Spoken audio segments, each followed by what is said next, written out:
So welcome to our channel Gyapan academy. Finally सुबह के 8 बज चुके हैं और हम सभी लोग सीटेट उर्दू के ज़बरदस्त लाइव स्ट्रीमिंग में लाइव जुड़ चुके हैं।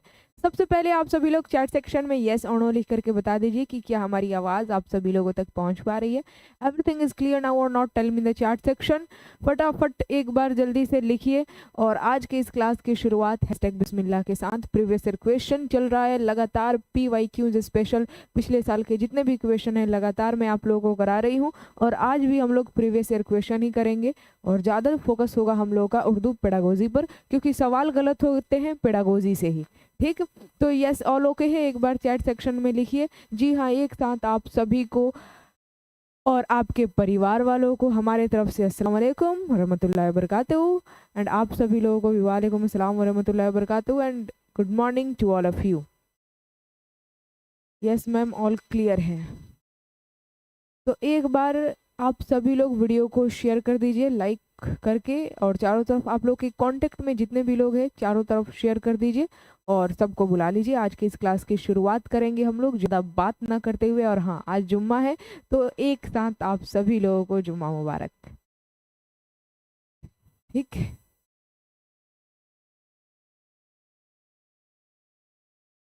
अस्सलाम वालेकुम मैम। PYQ ही कराइए मैम, ओनली PYQ। तो सिर्फ और सिर्फ PYQ ही आप लोगों को पिछले जितने भी क्लास है, जब से थ्योरी क्लास ख़त्म हुआ है ना, तब से आप सभी लोगों को प्रीवियस ईयर क्वेश्चन ही करा रही हूँ मैं। अगर आप प्लेलिस्ट में जाकर देखेंगे तो जितना थ्योरी क्लास नहीं है उतना ज़्यादा तो प्रीवियस ईयर क्वेश्चन का क्लासेस हो गए हैं।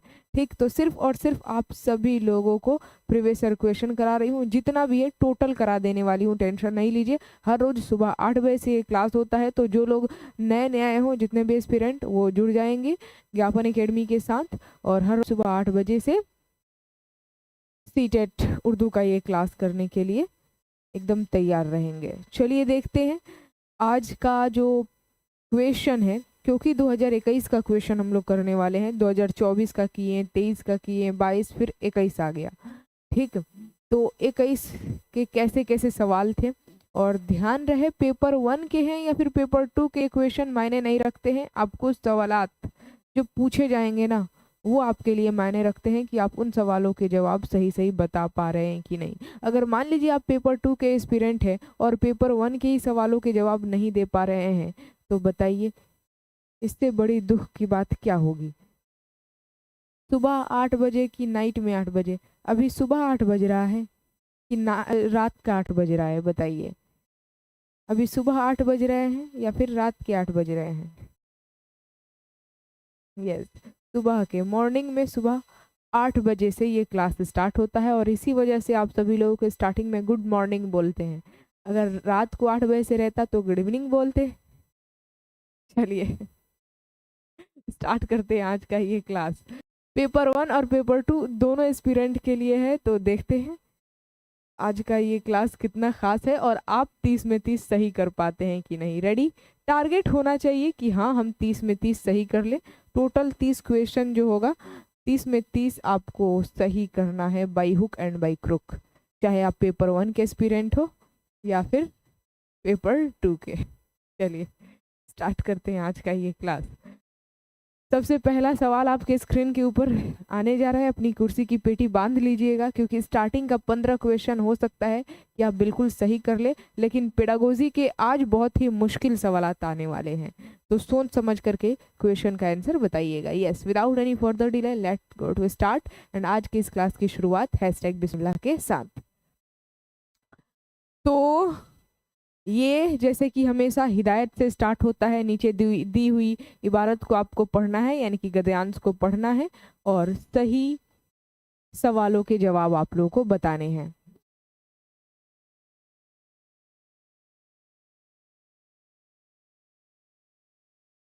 तो देखिए यहाँ पर इबारत यानी कि गद्यांश आ चुका है, पढ़ते हैं।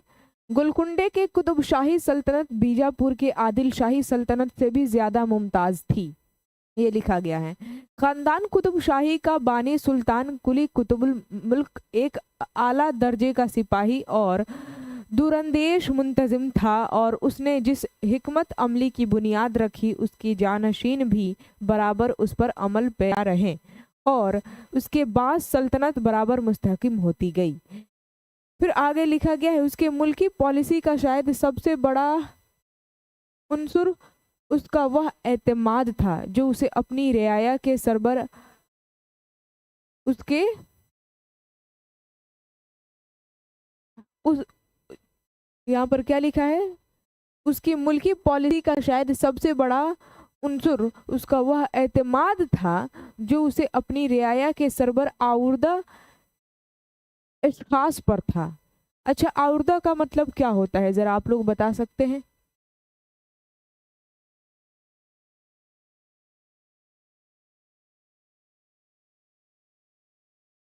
आवर्दा का मतलब क्या होता है?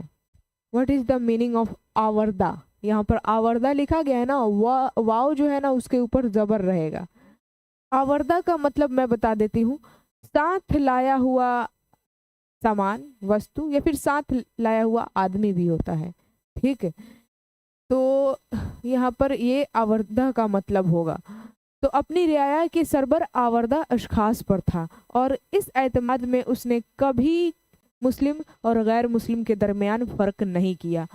विजयनगर की एक मुहिम सर करने के बाद उसके एक अच्छे बड़े जिले पर काबिज होने पर अपने अपने एक हिंदू अमीर राम राज उसका हाकिम मुकर्रर किया।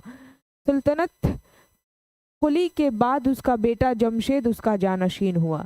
तो इस तरीके से ये लंबा चौड़ा जो है इबारत यानी कि गद्यांश हो गया, प्रोज वाला सेक्शन। अब देखते हैं कैसे कैसे सवाल, क्योंकि सवाल 121 से ही स्टार्ट होंगे और देखिए 128 तक जाता है कि 129 तक। अगर दूसरा वाला जो इसका जो नेक्स्ट सेक्शन होगा अगर वो भी इबारत होगा तो ये सवाल 128 तक जाएगा। अगर शेरी हिस्सा दिया होगा तो फिर 129 तक जाएगा। देखते हैं। 121 नंबर क्वेश्चन है कि कौन सी सल्तनत बीजापुर के आदिल शाही से भी मुमताज थी? गोलकुंडे की कुतुब शाही सल्तनत, गोलकुंडे के आदिल शाही सल्तनत, बीजापुर की शाही सल्तनत, या फिर विजयनगर की सल्तनत? बताइए।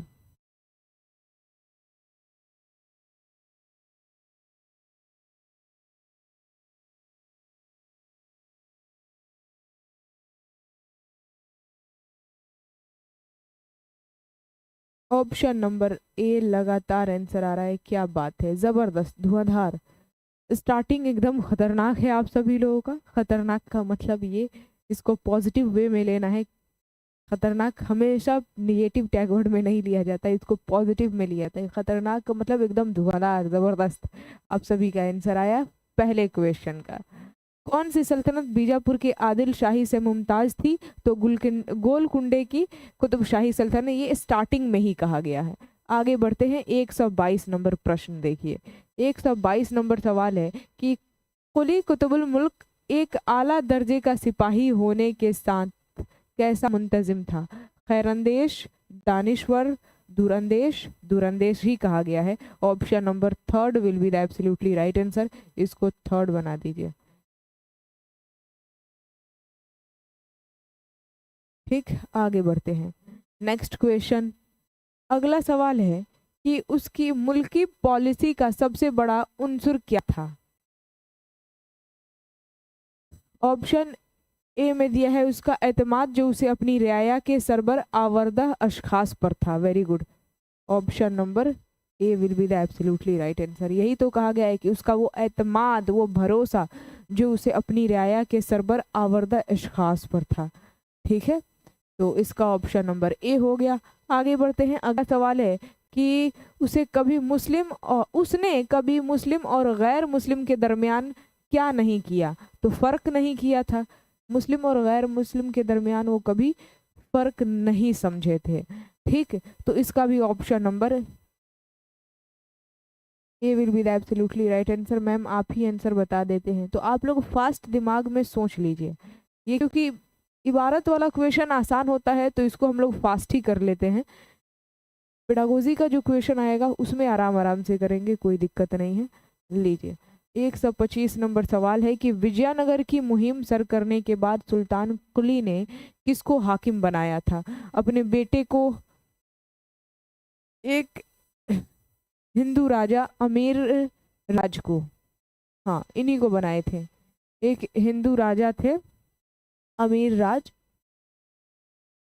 मीर राज नाम था शायद, ठीक।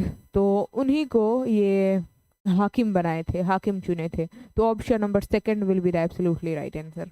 ठीक, आगे बढ़ते हैं। अगला प्रश्न 126 नंबर सवाल है कि सुल्तान कुली के बाद उसका बेटा जमशीद क्या बना? उनका खैर ख्वाह, उनका वजीर, उनका जानशीन या फिर उनका सलाहकार?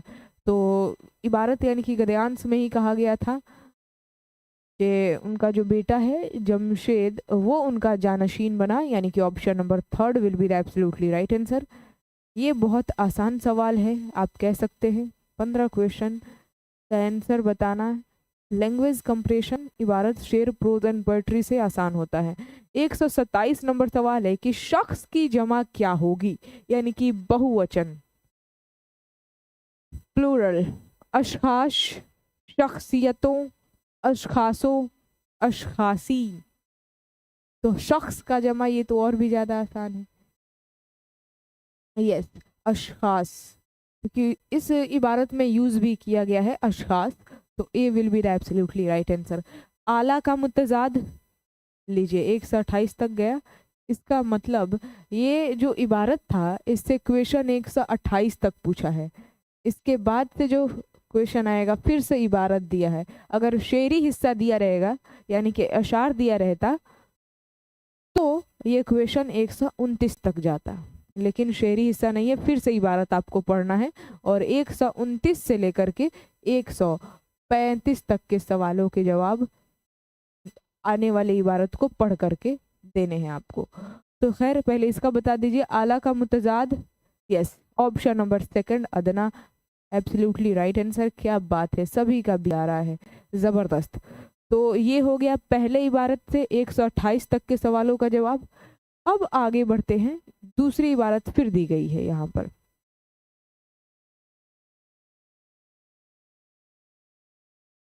लीजिए, यहाँ पर दूसरी इबारत को भी पढ़ना है और सवालों के जवाब आप लोगों को बताने हैं, ठीक। तो चलिए देखते हैं।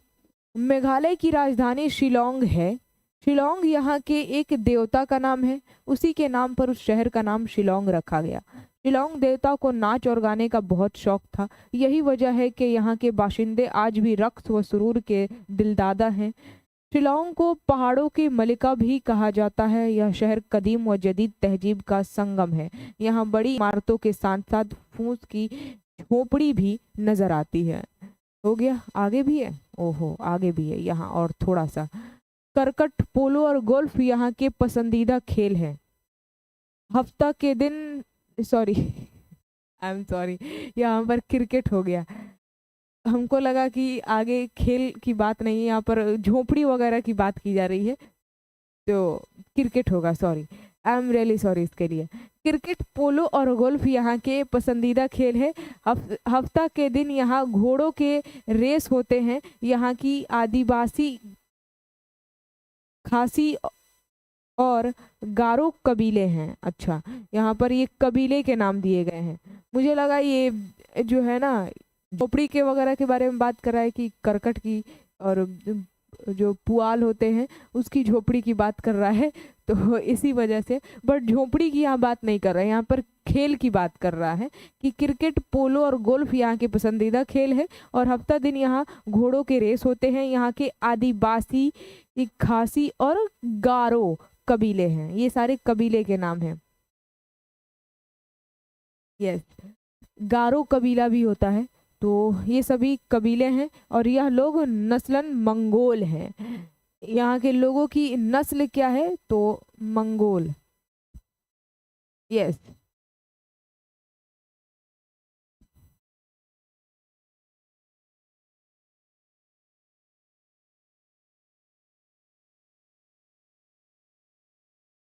चलिए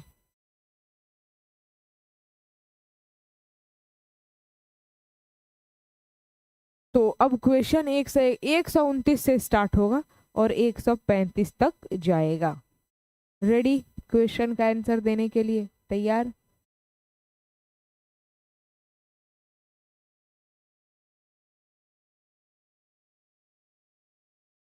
यस, चलिए देखते हैं। क्रिकेट, पोलो और गोल्फ, यहाँ के पसंदीदा ऐसा सवाल हो भी सकता है कि आ जाए। शिलोंग शहर के किस नाम पर, शिलोंग जो शहर है वो किसके नाम पर रखा गया था?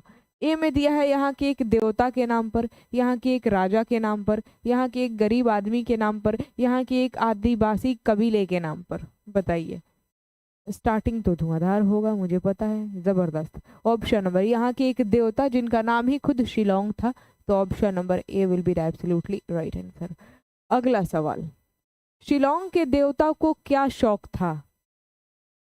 ऑप्शन ए में दिया है मौसीकी का यानी कि म्यूजिक का, या फिर शतरंज खेलने का, नाच और गाने का, या फिर गोल्फ खेलने का। तो नहीं, नाच और गाने का उनको बहुत शौक था। तो option number third will be the absolutely right answer. ठीक है, नेक्स्ट क्वेश्चन, यह शहर किन तहजीबों का संगम है? बताइए।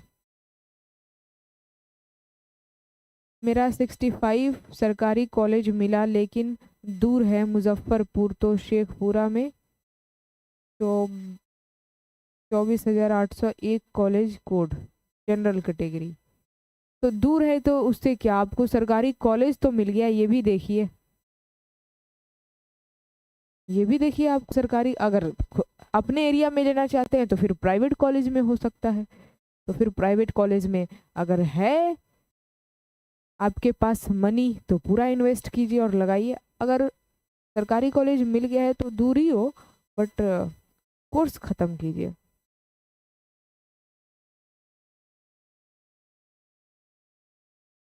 ऑप्शन नंबर बी आ रहा है, कदीम और जदीद तहजीब का संगम है।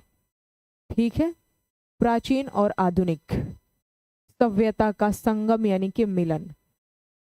ठीक, आगे बढ़ते हैं। अगला सवाल, यहाँ के पसंदीदा खेल कौन से हैं जरा बताइए?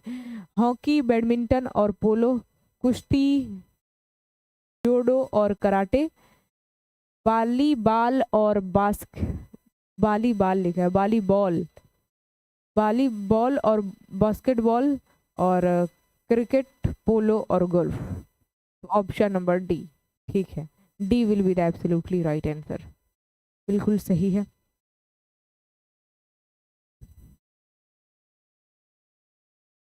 शिलोंग के आदिवासी और गारो कबीले के लोग नस्लन क्या हैं? या लोग नस्लन मंगोल है, या फिर यह नस्लन पुर्तगाली है, या फिर यह लोग नस्लन तुर्क है, या फिर ये लोग नस्लन फ्रांसीसी हैं।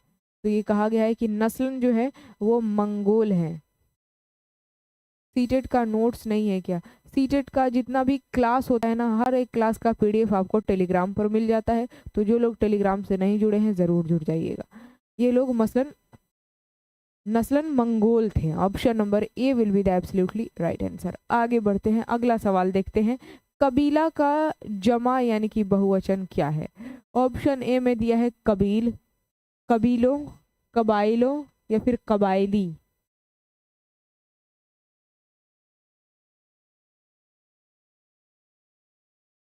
यस, कबीलों। Second option will be the absolutely right answer, बिल्कुल सही जवाब।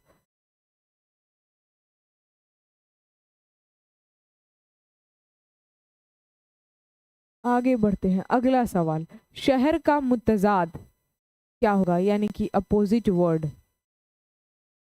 विपरीतार्थक शब्द? कस्बा, मौजो, गांव, या फिर देहात? तो शहर का सभी को पता है गांव होता है, तो इसका option number C opposite word हो जाएगा।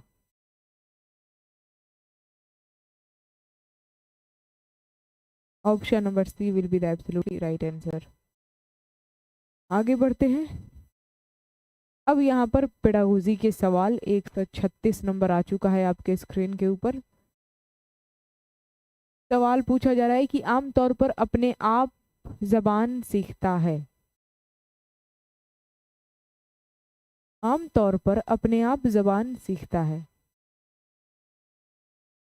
ऑप्शन, ये कैसा सवाल? ऑप्शन ए में देखते हैं, गैर मुल्की जबान के सियाक में, या फिर मादरी जबान या पहली जबान के सियाक में, या फिर मादरी जबान और अंग्रेजी जबान के सियाक में, या फिर तमाम जबानों, या फिर पहली तमाम जबानों पहली ज़बान, दूसरी और तीसरी ज़बान के सियाक में। ये तो ठीक है, but positive option number B, कोई भी ज़बान हम लोग सीखते हैं, यहाँ पर आम तौर पर अपने आप ज़बान सीखता है, क्वेश्चन लिखा है। ठीक, ऑप्शन नंबर बी जो आप लोग लगा रहे हैं सही लगा रहे हैं, क्योंकि कोई भी ज़बान हम सीखेंगे तो अपनी मादुरी यानी कि जो पहली ज़बान है उसी के सियाक में सीखेंगे, उसी का हेल्प लेते हुए सीखेंगे। ठीक है, तो जो अपनी पहली ज़बान है, मादुरी ज़बान, मातृभाषा, उसी के सियाक में दूसरी ज़बान को सीख सकते हैं। तो option number second will be the absolutely right answer. हालांकि यहाँ पर थोड़ा सा मिस्टेक हुआ होगा क्वेश्चन लिखने में। आगे बढ़ते हैं। मादरी ज़बान पर मबनी कसीर लिसानियत का मतलब है। अच्छा है, ये देखिए कितना बार रिपीट हो गया, लगभग 2-3 बार ये सवाल रिपीट हो गया है।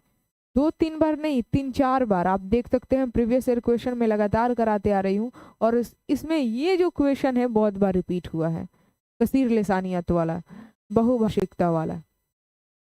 यस, एक बार वीडियो को लाइक ज़रूर कीजिए जो लोग लाइक नहीं किए हैं, and don't forget to share this video.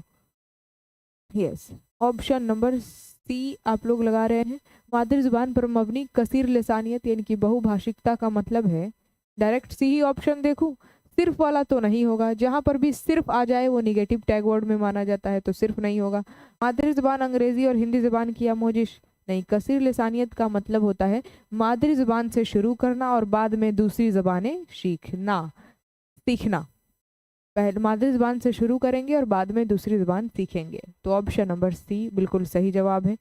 Next question है, दर्सियात में ज़बान की कोशिश होती है। ए में है लफ्जियात और सियाक के साथ साथ तदरीस, या फिर स्कूल में ज़बान और सियाक को मरबूत करना, या फिर बतौर मजमून ज़बान की तदरीस के लिए मवाद तैयार करना, ज़बान की क्लास में समाजियात, साइंस और दूसरे मज़ामीन की तदरीस। क्या होगा?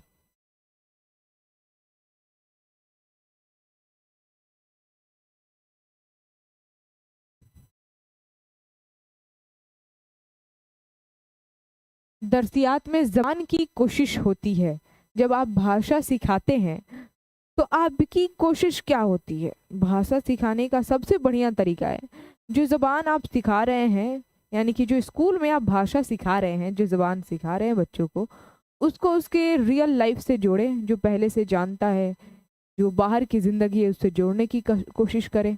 तो इस हिसाब से देखिए, स्कूल में ज़बान और सियाक को मरबूत करना, option number B will be the absolutely right answer.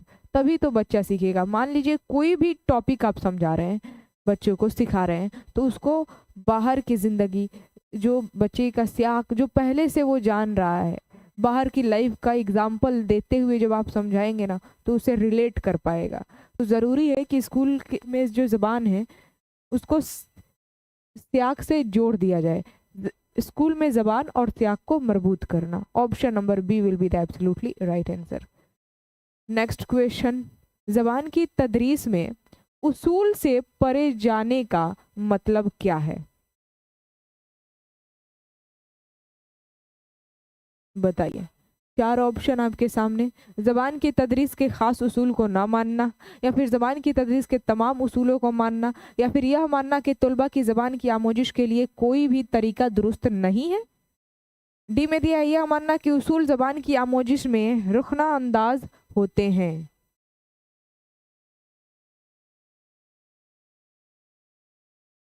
Option number सबसे पहले डी, तो 1 नंबर में ये नहीं होगा।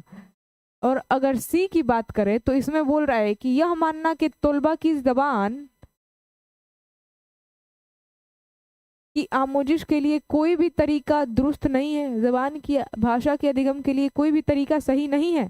नहीं, ऑप्शन नंबर सी भी नहीं होगा। उसूल से परे जाने का मतलब है ज़बान की तदरीस के ख़ास उसूल को न मानना। ऑप्शन नंबर फर्स्ट हो जाएगा बिल्कुल सही आंसर। बी, ज़बान की तदरीस के तमाम उसूलों को मानना अगर आप लगाते हैं तो फिर ये उसूल से परे जाने यानी कि उसूल से बाहर, जो उसूल बनाए गए हैं उससे आप बाहर जा रहे हैं, यानी कि कुछ खास उसूलों को आप नहीं मान रहे हैं। तो option number A will be the absolutely right answer. ठीक है, ये हो जाएगा बिल्कुल सही जवाब। ठीक, आगे बढ़ते हैं। अगला सवाल 140 नंबर सवाल है कि एक उस्ताद ने आमोजगारों से आंखें बंद करके सुनने को कहा। ध्यान से सुनिएगा।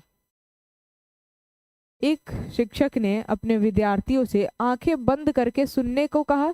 उसने 3 जुमलों को पढ़ा, हर जुमले को उसने 2 बार पढ़ा और आमोजगारों ने सुनने के बाद सभी 3 जुमलों को लिखा। इस तरह के काम को क्या कहा जा सकता है?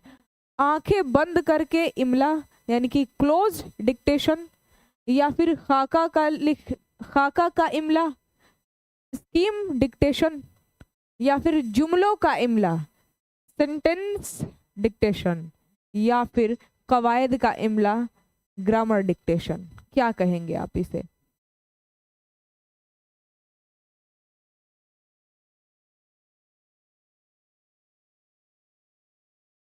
क्या बात है, एकदम जबरदस्त आंसर है ऑप्शन नंबर सी, जुमलों। क्योंकि जुमले की ही बात हो रही है। क्या करता है वो? 3 जुमले पढ़ता है शिक्षक और अपने छात्र को कहता है आंख बंद कर लेना है और सिर्फ सुनना है।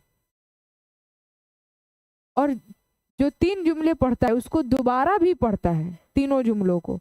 और जब पढ़ कर खत्म कर देता है तो आमोजगार सुनने के बाद सभी 3 जुमलों को लिखता है। तो इस तरह के काम को कहेंगे जुमलों का इमला। सही तरीके से वो लिख पा रहा है कि नहीं। ठीक है,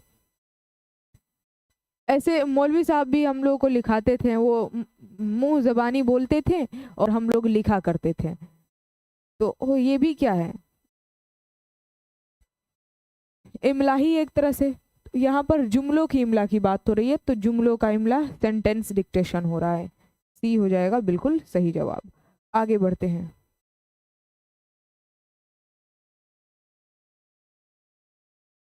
आगे बढ़ते हैं, अगला सवाल है 141 नंबर कि पढ़ने के ऊपर से नीचे रवैये की तवज्जो होती है। Top down approach,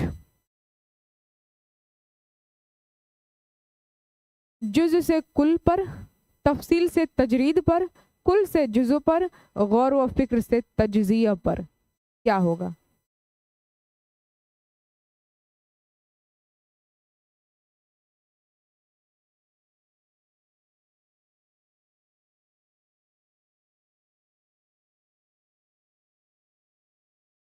option number, कुछ लोग सी भी लगा रहे हैं और बी भी लगा रहे हैं। देखते हैं। तो ये तो डायरेक्ट, इसमें तो कोई सोचने वाली बात ही नहीं है। क्या बोल रहा है? पढ़ने के ऊपर से नीचे का रवैया, ऊपर से नीचे का तरीका, टॉप डाउन अप्रोच बोल रहा है। इसका मतलब ये तवज्जो, टॉप ऊपर से नीचे रवैये की तवज्जो होती है। जुज से कुल की तरफ कैसे हो जाएगा? जुज यानी कि पार्ट होता है, कुल यानी कि होल। जैसे कि ये कलम है तो ये पूरा होल हो गया कुल, और इसके अगर इसका जो पार्ट्स है इसको अलग अलग कर दिया जाए, हटा दिया जाए, तो ये सब हो जाएगा इसका जुज। तो ऑप्शन नंबर ए नहीं होगा। और तफसील से तजरीद की तरफ तो ये बिल्कुल नहीं होगा। ऑप्शन नंबर सी, ऊपर से नीचे का तरीका, यानी कि कुल से जुज की तरफ जा रहे हैं आप। सी जो लोग लगा रहे थे उनका जवाब बिल्कुल सही है। यस, ऊपर से नीचे का तरीका यानी कि पहले कुल, उसके बाद से जुज। पहले टॉपिक को हम समझा रहे हैं, उसके बाद से उसके पार्ट्स में उसके अलग अलग जो जुज हैं उसको समझा रहे हैं। तो ऑप्शन नंबर सी हो जाएगा बिल्कुल सही जवाब। आगे बढ़ते हैं। अगला सवाल है कि जबान की आमोजिश के दौरान उन आमोजगारों को सफ़र करना चाहिए। कुल्लियों से मुआनी तक, इकदार से इतलाक तक, हुरूफ से जुमलों तक, मुआनी से कुल्लियों तक। बताइए क्या होगा?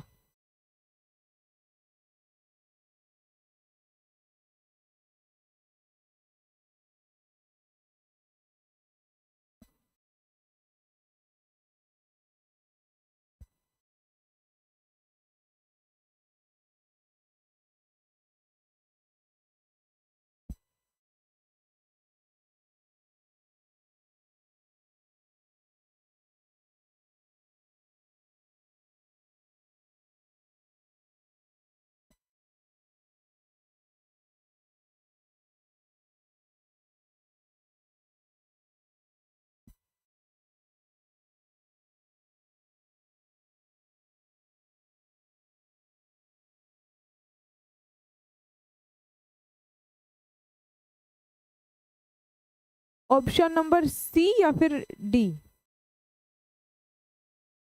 कुछ लोग सी बता रहे हैं और डी भी बता रहे हैं, बट क्या सोचकर?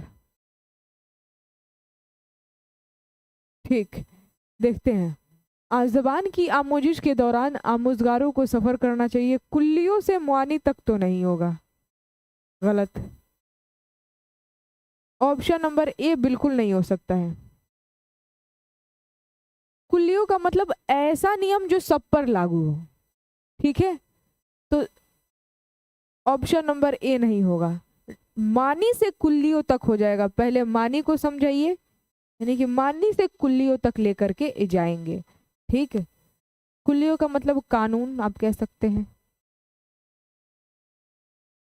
ऐसा नियम जो सब पर लागू हो, ठीक है?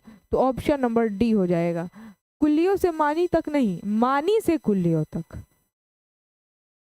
Yes, D will be the absolutely right answer. आगे बढ़ते हैं, अगला सवाल।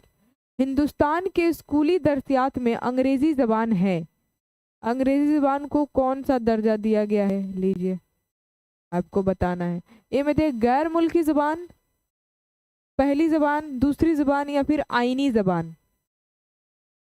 तो अगर बात करें किसकी, तो इंग्लिश की, अंग्रेजी की तो बात कर रहा है, अंग्रेजी की। तो इसको दर्सियात में, हिंदुस्तान के स्कूली दर्सियात में अंग्रेजी जबान को एक गैर मुल्की जबान का दर्जा दिया गया है? नहीं, ऑप्शन नंबर ए तो नहीं होगा। यस, सी, दूसरी जबान का दर्जा दिया गया है, ठीक? C will be the absolutely right answer, बिल्कुल सही जवाब है।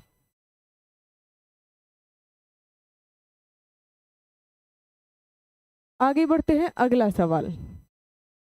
माखज के तौर पर कसीर लिसानियत का मतलब क्या है? जो एनसीएफ 2005 में भी कहा गया है और नेप 2020 में भी जो कहा गया है कि कसीर लिसानियत को माखज के तौर पर आपको इस्तेमाल करना है, बहुभाषिकता जो है उसको माखज के तौर पर इस्तेमाल करना है। तो ये माखज के तौर पर कसीर लिसानियत का इस्तेमाल करना है, इसका मतलब क्या है आखिर, बताइए। ऑप्शन ए में दिया है कि आमोजगारों को ज़्यादा ज़बानों की आमोजिश का मौका फराहम करना, या फिर स्कूल में तदरीस व आमोजिश के लिए आमोजगारों की ज़बान को इस्तेमाल करना, या फिर जितना मुमकिन हो उतनी ज़्यादा ज़ुबानें सीखना, या फिर तमाम क्लासों में अंग्रेज़ी ज़बान के इस्तेमाल का फ़रोग देना। ऑप्शन नंबर डी तो बिल्कुल नहीं होगा। Yes, option number B will be the absolutely right answer. क्या बात है, बिल्कुल सही आंसर है। माखज के तौर पर कसीर लिसानियत यानी कि मल्टीलिंगुअलिज्म, बहुभाषिकता का मतलब है कि स्कूल में तदरीस व आमोजिश के लिए आमोजगारों की जबान को इस्तेमाल करना। अलग अलग भाषा बोलने वाले बच्चे हैं, यानी कि स्कूल क्लासरूम का जो माहौल है वो कसीर लिसानियत है, बहुभाषिकता वाला है। तो आप तदरीस व आमोजिश में, शिक्षण और अधिगम में क्या करेंगे, आमोजगार यानी कि जो आपके बच्चे हैं, आपके छात्र, उनकी ज़बान का इस्तेमाल करेंगे पढ़ाने में, सिखाने में। तो ऑप्शन नंबर बी, इसी को कहते हैं माखज, यानी कि जो बहुभाषिकता है, ऐसा साधन, माखज का मतलब क्या, साधन, साधन के तौर पर आपको मल्टीलिंगुअलिज्म, कसीर लिसानियत को इस्तेमाल करना है। बच्चे एक से ज़्यादा ज़बानें जानते हैं तो उसी का इस्तेमाल करना है तदरीस व आमोजिश के लिए। नेक्स्ट क्वेश्चन, मुसलसल अंदाज़ा कद्र का मतलब बताइए। क्या है मुसलसल अंदाज़ा कद्र का मतलब? आमोजगारों का मुसलसल अंदाज़ा कद्र, रोज़ाना टेस्ट लेना और आमोजगारों के रिकॉर्ड को महफूज रखना, या फिर वक्तन फवक्तन आमोजिश का अंदाज़ा कद्र और उसकी रिकॉर्डिंग, या फिर आमोजगारों की आमोजिश के मुस्तकिल बुनियादों पर रिपोर्ट तैयार करना।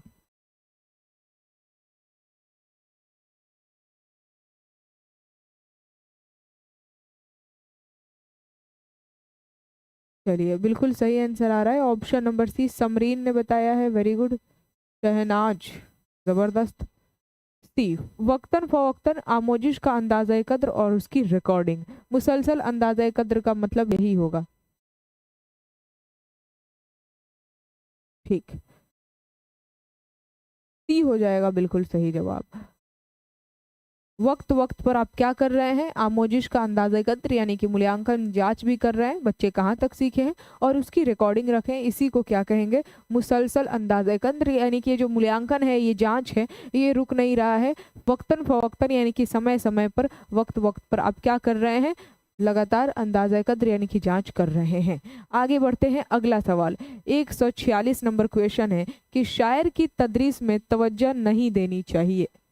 शायरी की तदरीस में तवज्जो नहीं देनी चाहिए, बताइए किस चीज़ पर? शायरी आप बच्चों शायरी का शिक्षण दे रहे हैं, बच्चों को पढ़ा रहे हैं, तो उसमें किस चीज़ पर ज़्यादा तवज्जो नहीं देनी चाहिए? इनमें तहसीन व लुत्फ अंदोज़ी पर, कवायद की तदरीस पर, शेरी हैयतों पर या फिर तनकीदी सोच पर? Yes, option number second will be the absolutely right answer, कवायद की तदरीस पर। इस पर ज़्यादा तवज्जो आप नहीं देंगे। वेरी गुड, आगे बढ़ते हैं, अगला सवाल। नेक्स्ट क्वेश्चन है कि दर्ज झैल में से कौन जबान की तदरीस व आमोजिश का रीलिया है? रीलिया आपको बताना है कौन है चारों ऑप्शन में से, और थोड़ा सा बड़ा कर देते हैं। ऑप्शन ए में दिया है कलम पेंसिल चम्मच जैसे सामान, हकीकत में जिंदा इंसान, जबान का हकीकी इंसान या फिर अपनी जबान में बोलना। रीलिया क्या कहेंगे? अच्छा सवाल है ये भी, तो ये तो इतना आसान सवाल है कि आप बता सकते हैं। यस, जबरदस्त। ऑप्शन नंबर ए, कलम पेंसिल चम्मच जैसे सामान, ये सभी रीलिया कहलाएंगे। जितने भी सामान जो लाए जाते हैं, अगर शिक्षक भी लेकर के आता है, बेलन, गैस सिलेंडर, जो भी लेकर के आता है बच्चों को सिखाने के लिए अपने घर से सामान, तो वो सारे के सारे क्या कहलाएंगे? रीलिया ही कहलाएंगे। तो option number A will be the absolutely right answer. आगे बढ़ते हैं, 148 नंबर क्वेश्चन। कौमी दर्सियात का खाका 2005 वकालत करता है, यानी कि एनसीएफ 2005 वकालत करता है किस चीज़ की?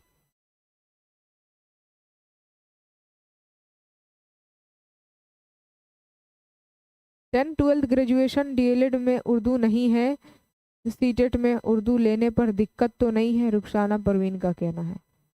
तो रुखसाना जी, दिक्कत तो नहीं, लैंग्वेज चुनने की आपकी आज़ादी है, पूरी की पूरी आज़ादी। लैंग्वेज 1 और लैंग्वेज 2 जो भी भाषा आप चुनना चाहें चुन सकती हैं, इसमें कोई दिक्कत नहीं है, ठीक है?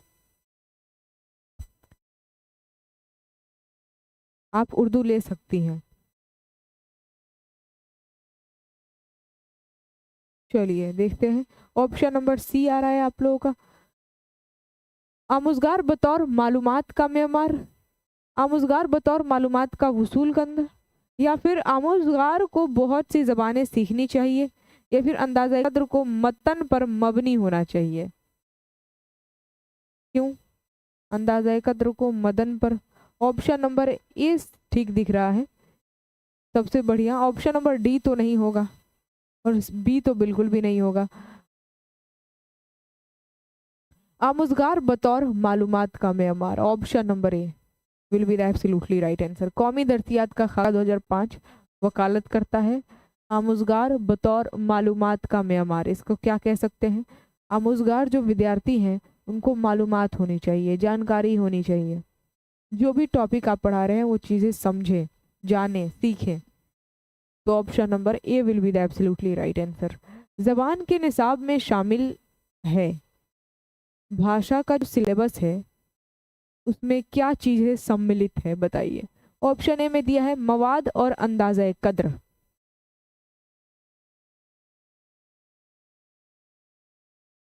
मैम आपकी क्लास में पहली बार आया हूँ, हर दिन क्लास का समय क्या होता है? हर रोज सुबह 8 बजे से सीटेट उर्दू का क्लास स्टार्ट हो जाता है। Don't forget to join live class and share this video. एक बार जो लोग लाइक नहीं किए हैं वीडियो को लाइक करके शेयर ज़रूर कर दीजिए। क्लास का टाइम सुबह 8 बजे से होता है।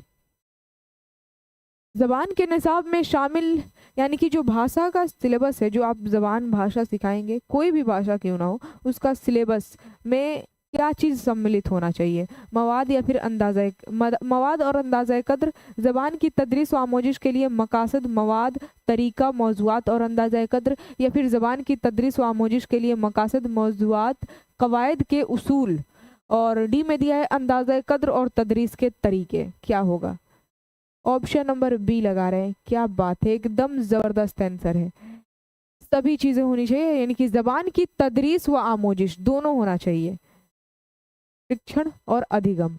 तदरीस व आमोजिश के लिए मकसद, मवाद, तरीका, मौज़ूआत और अंदाज़ा एकत्र, ये सभी चीज़ें होनी चाहिए ज़बान के सिलेबस यानी कि निसाब में। तो second option will be the absolutely right answer. जो भी मकसद है तदरीस व आमोजिश के लिए वो सारी चीज़ें, मवाद मटेरियल भी होना चाहिए, तरीका भी होना चाहिए, मौज़ूआत कौन कौन से टॉपिक है, मौजू हैं, और साथ ही साथ इवैल्यूएशन, लास्ट में जांच भी होनी चाहिए, अंदाज़ा एकत्र। तभी तो लास्ट में क्वेश्चन पूछे जाते हैं, मारूजी सवालात, तवील सवालात, मुख्तसर सवालात, सारे के सारे ऑब्जेक्टिव सब्जेक्टिव टाइप। तो option number B will be the absolutely right answer. आगे बढ़ते हैं, 150 नंबर सवाल, और ये बड़ा लंबा सवाल है, और I think this is the last question. 150 number, very good. तो देखिए क्या बोल रहा है, लिखने का अमली तरीका, प्रोसेस अप्रोच में शामिल है। लिखने के अमली तरीके में क्या चीज शामिल है? ऑप्शन ए में दिया है गौर व खोज करना, खाका तैयार करना, मसौदा तैयार करना, दोहराना, प्रूफ पढ़ना, मसौदा को हतमी शक्ल देना, यानी कि फाइनल लुक दे दीजिए आप। तो हर चीज में जितना भी अमली तरीका है सब में तो लास्ट में हतमी शक्ल देगा ही।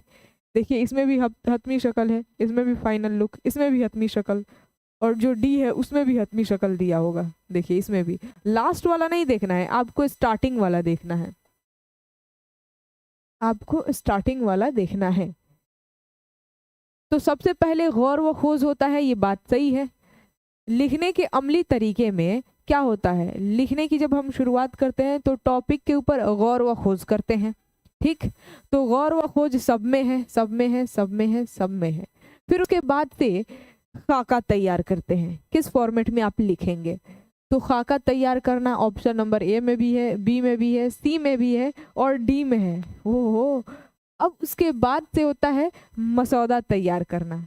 तो ऑप्शन ए में भी है मसौदा तैयार करना, बी में भी है मसौदा तैयार करना, सी में भी मसौदा तैयार करना, और डी में भी है मसौदा तैयार करना। उसके बाद से दोहराना होता है, बस दोहराना इसमें ऑप्शन नंबर ए में है। बाकी हाथ से लिखना ये भी, इसमें भी नहीं है, ना इसमें है ना इसमें है, यानी कि option number A will be the absolutely right answer. सही है तरीका, लिखने का जो अमली तरीका है वो यही है। सबसे पहले गौर व खोज, फिर खाका तैयार करेंगे, मसौदा तैयार करेंगे, दोहराएंगे, प्रूफ पढ़ेंगे, सही लिखेंगे नहीं, और उसके बाद से मसौदा जो है उसको हतमी शक्ल दे देंगे, फाइनल लुक दे देंगे उसको। तो ये होता है लिखने का अमली तरीका। तो एक बार वीडियो को जल्दी से, जो लोग लाइक नहीं किए हैं आप एक बार वीडियो को लाइक ज़रूर कर दीजिए, ठीक है। बताइए आज का ये क्लास कैसा रहा और 30 में आप कितना सही कर पाए हैं, आपका क्वेश्चन कितना गलत हो गया है। Thank you so much ma'am, most welcome आप सभी का। 30 में आपका जितना भी गलत होगा कोई बात नहीं है, बेटर लक नेक्स्ट टाइम। 30 में 30 सही नहीं हो पाया तो मुझे पूरा यकीन है कि आने वाले क्लासेस है ना उसमें आपका 30 में 30 सही होगा, अगर प्रॉपर कंसिस्टेंसी ऐसे बनाए रखते हैं तो। बस हर रोज क्लास सुबह 8 बजे से चले, आप लोगों को जुड़ जाना है। अरमान अंसारी का 30 में 30, क्या बात है, एकदम ज़बरदस्त। 30 में 30 सही हो गया है। सबा खान का 30 में 28।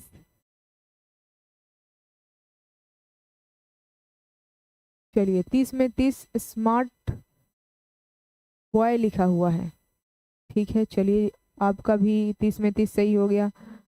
और 30 में 29 एमडी परवेज, एमडी सुबेद आलम का भी 30 में 29, रईदा खान का 30 में 25, शमजाद का 30 में 26, सबा खान मैंने आपका नाम लिया, जीनत परवीन का 30 में 28 है, और जीनत आरा का 30 में 27, क्या बात है। एमडी फुरकान आलम का 30 में 30, ज़बरदस्त। दरक्षा तहसीन का 30 में 28। तो कोई दिक्कत नहीं है, अगले क्लास में हम लोग मिलेंगे और नए क्वेश्चन, लगातार आप सभी लोगों को PYQs प्रीवियस ईयर क्वेश्चन ही करा रहे हैं। और अब मैं आप लोगों को बता दूं, ये जो क्वेश्चन था ना, ये पेपर 1 का नहीं था, ये पेपर 2 का था।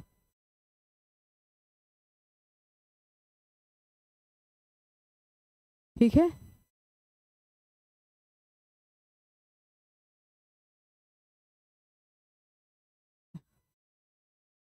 अगर मैं कहूँ तो आप लोग क्या कहेंगे, ये पेपर 1 का था या फिर पेपर 2 का था? पेपर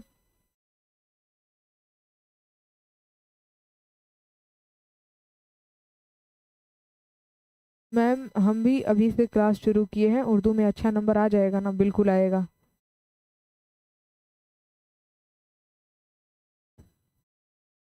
पेपर 1 पेपर 2 का ही होगा। ये रियलिटी में अब मैं बताती हूँ आप सभी लोगों को, ये जो क्वेश्चन था ये लैंग्वेज 2 का तो था, लेकिन पेपर 1 का था। इसी वजह से 30 में 30 आप लोग सही कर पाए हैं, एक भी गलत नहीं हुआ है।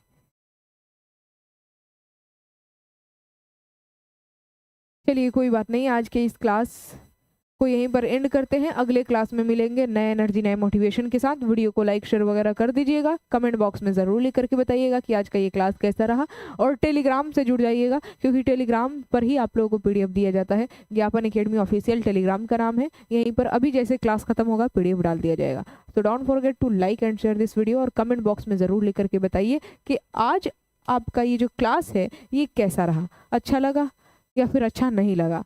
अच्छा लगा या फिर नहीं लगा, कमेंट बॉक्स में ज़रूर लिख करके बताइएगा। अच्छा लगा तो भी, नहीं लगा तो भी, चीज़ें समझ में आई तो भी, नहीं समझ में आई तो भी।